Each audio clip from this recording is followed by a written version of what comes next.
मऊसूत उपवासाचे पराठे। हे बघा किती मऊ झालेले, एवढे सुंदर झालेले मऊसूत उपवासाचे पराठे। तर आपण रेसिपी पाहू।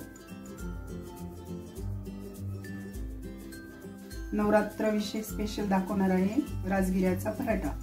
तर हे राजगिऱ्याचं पीठ घेतलं 1 वाटी, त्याला पिठात मावेल एवढा बटाटा घ्यायचा उकडून, आणि त्याला 5-7 मिरच्या, तिखट आवडीनुसार, आणि थोडा जिरा, थोडंसं मीठ।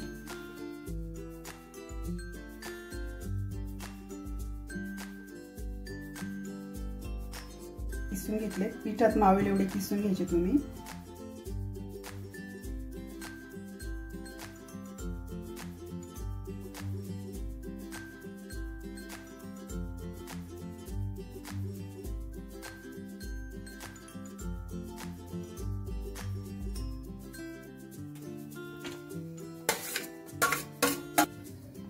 हे बघा असं ठेचा टाकून घ्यायचा आपण। हा 5-6 वाटी आपल्याला पीठ टाकायचं। थोडं पीठ काढून ठेवलेलं आपण, त्याच्यावरती लाटायला आपल्याला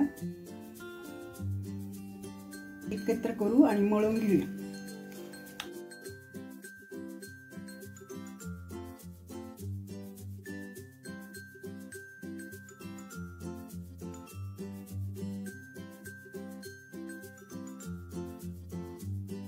त्यामध्ये बुडवून घ्यायचा आणि आपल्याला लाटायचा। तवा तापायला ठेवलेला आहे, आता लाटून घेऊ आपण।